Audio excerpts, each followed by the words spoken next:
Saunggaling, tangan kanan Raden Saunggaling. Ini Demang Suro, Demang itu lurahnya sini kalau kata Yai Hasyim. Dan ini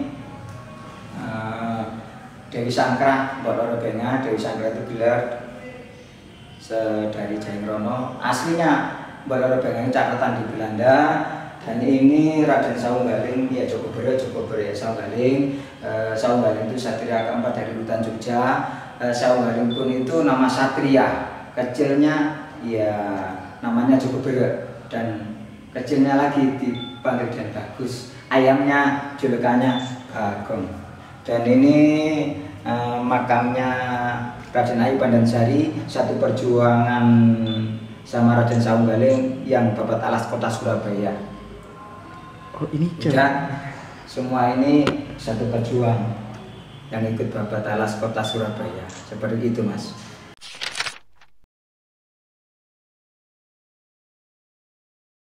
Kalau Saunggaling pun kalau Dewi Sangkrah dirabi orang-orang adipati kan, kalau saya bukan orang biasa sebetulnya. Kalau menurut saya tidak sembarangan yang dikawini oleh kawin sirinya sama Tumbeng Jayangrono itu bukan sembarang orang ya. Wong raja sama senajano orang-orang desa. Mungkin orang-orang itu pilihan bagi harapan hatinya dia. Buktinya melahirkan kesemangatan Saunggaling untuk berjuang melawan Belanda. Berarti kan dipilih sama Allah dan orang baik untuk membela bangsa dan negaranya. Mau tidak mau Dewi Sangkrah kan orang-orang yang Mbok Loro Benga itu orang-orang yang baik hatinya, jernih hatinya, dan melahirkan seorang anak namanya Joko Bero ini jadi orang baik untuk membela bangsanya. Kan seperti itu, Pak. Kalau saya seperti itu. Berarti Dewi Sangkrah itu orang-orang yang dipilih orang-orang baik itu untuk menjadi kalau sekarang itu kawin siri ya, seperti itu. Adipati kalau sekarang itu wali kota. Kalau dulu adipati yang punya Surabaya. Berarti di sini anak berapa? Jayangrono ketiga ada ya silsilahnya. Jadi Saunggaling itu anaknya Jayangrono ketiga. Dari kawin sirinya Jayangrono sama Dewi Sangkrah utawa Mbok Loro Benga. Seperti itu. Apa itu pun mencari bapaknya, belum dapat jabatannya, ingin diakui bapaknya sebagai aku lupa anakmu, kepingin Saunggaling mau tidak mau manjane Cinggih Puspitonya itu yang dibawa Saunggaling dari ibunya itu disuruh istilah apa melihatkan Dodono nek teman-teman selendang Cinggih Puspito ini dari Jayangrono. Akhirnya dikekno Jayangrono itu sama Saunggaling dari ibunya. Tamitan, Bu, Yong Biung,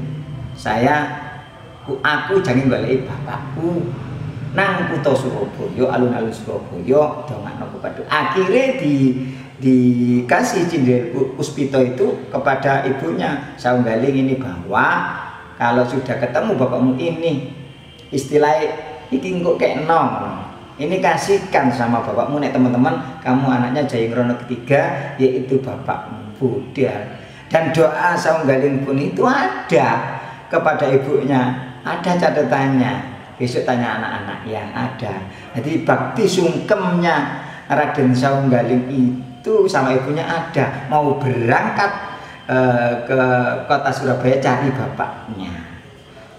Seperti itu. Jadi belum sempat dapat jabatan. Belum. Tapi mau tidak mau Saunggaling itu anaknya Jayangrono. Ya seperti itu, meneruskan perjuangannya. Dan kalau tanya makamnya Jayangrono itu di Bungkul, julukannya Mbah Sambojo, makamnya sing dhuwur dhewe. Nanti tanya julu kunci, insya Allah diberi sejarah sedikit-sedikit biar tahu makamnya Jayangrono di Bungkul. Julukannya Mbah Sambojo ya. Tanya nanti ditunjukkan sama julu kunci.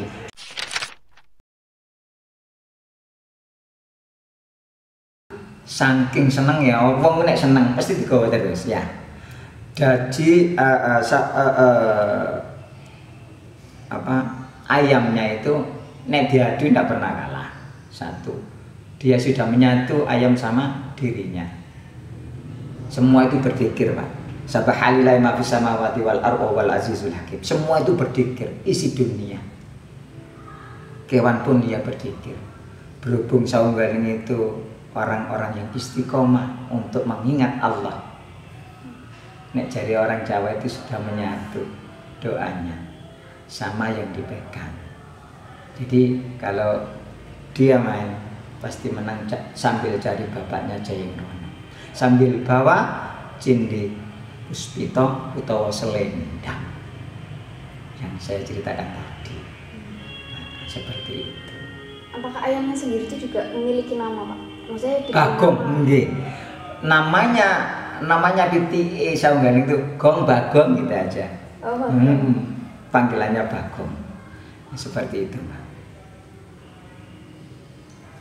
Apakah juga dimakamkan bersama Saunggaling itu sendiri? Maksudnya kan ketika Saunggaling tiada itu ayamnya ini tuh juga atau meninggal? Nggak tahu seperti itu.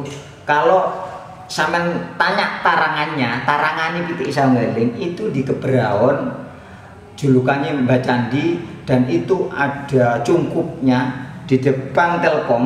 Tanya mana petilasan yang namanya apa itu tarangannya pitiknya Raden Saunggaling ada di situ. Kalau di sumurnya itu di ya Allah lali sana. Kalau patokannya di Prada ada, di tengah-tengah sawah itu ada, insya Allah ada. Kalau makanannya galing itu wititan, Pak, yang dibuat makannya pitik Saunggaling, warnanya rada hitam itu, di Karangan ada. Dan petangkringannya pitik itu ada di Karangan Gang Makam itu. Di situ ada makam Mbak Salim, Mbak Usman, Mbak Yusuf, insya Allah. Ya di situ 3. Di situ ada Witinggali, dan di sebelahnya sisi lor apa dengarannya apa itu?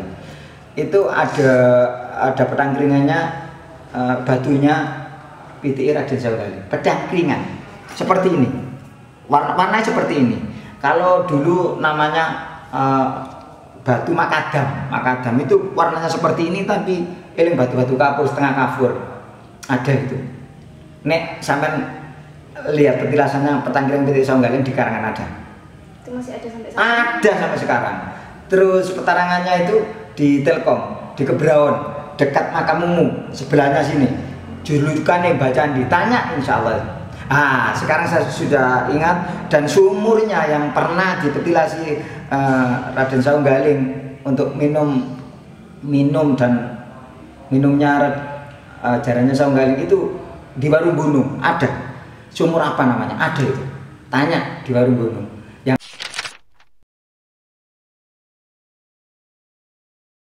Pak Slamet masih turunan Hamengkubuwono ke-9, saya disuruh ke sana, tapi saya belum sempat ke sana. Biar tahu nantinya Saunggaling itu siapa. Asli nama Jogo Berat, dan kecilnya dipanggil Den Bagus, kalau pitiknya namanya Bagong. Itu aja yang saya tahu. Tapi saya belum sempat ke sana.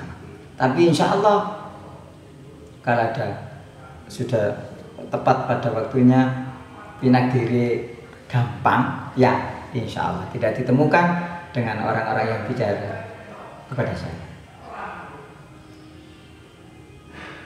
Masa Sasu sampean itu diparani orang keraton? Iya, tidak percaya tidak apa-apa, jujur tidak bayar ya. Yang penting saya bangga punya leluhur buat contoh Surabaya dan sekitarnya. Kita kan meneruskan tunggak semi. Ya jangan seperti itu Mbak Devi ya.